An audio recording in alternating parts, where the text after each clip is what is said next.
Hello my wonderful viewers, and welcome to another episode of Betty Adams Overanalyzes. Today we're going to take a fully spoilerly look at chapter 15 of Doron Dororon.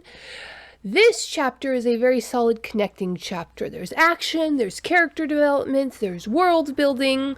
We get to see what's going on.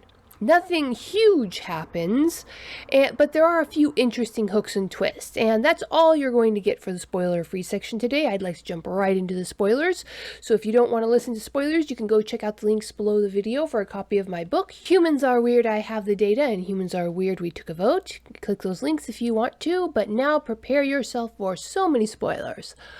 Okay, so the last chapter, you had the fact that these Mononoke had just taken a base and were hiding out in the woods, but they were actively kidnapping people and killing samurai, and the question was raised, well, wouldn't Izanagi Corps know about this? And sure enough, they do.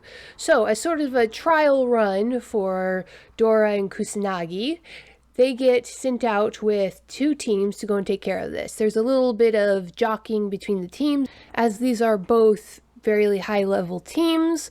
They're being sent in to inspect an area where two other teams have disappeared, so they are not going to send in weaklings on this mission.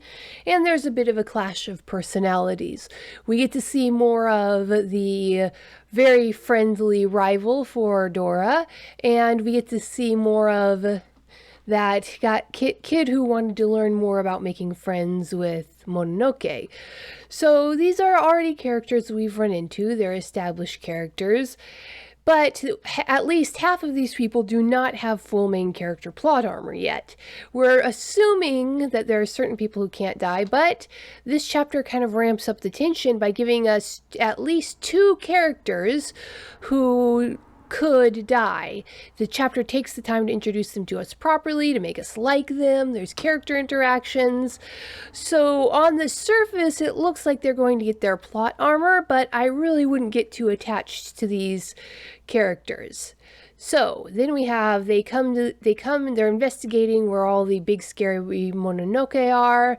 They run into spider webs. There's a few interesting, I wouldn't call them plot twists, but things don't go exactly as you'd expect in a shonen manga. They confront the spider type Mononoke. They confront an ogre type Mononoke. Everything's really, it's a standard shonen action sequence. This isn't something that could be left out. It's not unnecessary. It is very enjoyable.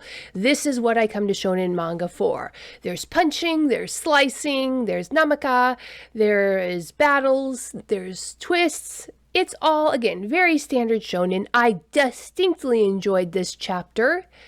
But what really struck me about it was the uncertainty. I have no idea who's going to live and who's going to die. There are, of course, the main characters we're pretty sure are not going to be killed. But there are characters both on the hero side and on the villain side who I just don't know if they're going to outlive this battle.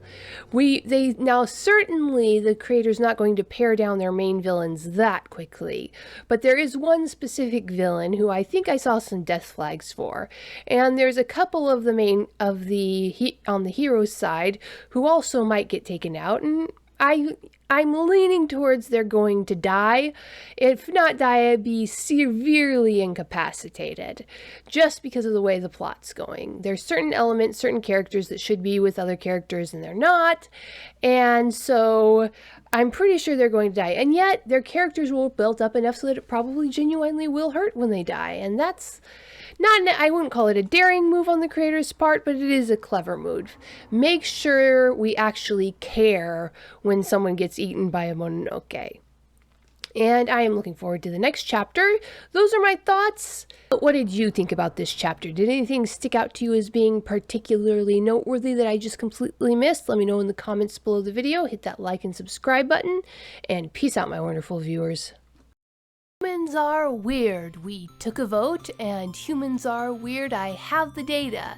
2 books in a series of human absurdity. Go check out these short story collections What will our little green friends think of us when we finally do make it to space?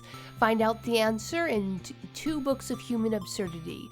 Humans Are Weird, We Took a Vote, and Humans Are Weird, I Have the Data. Available on Amazon, Barnes & Noble, Kobo, and Google Play.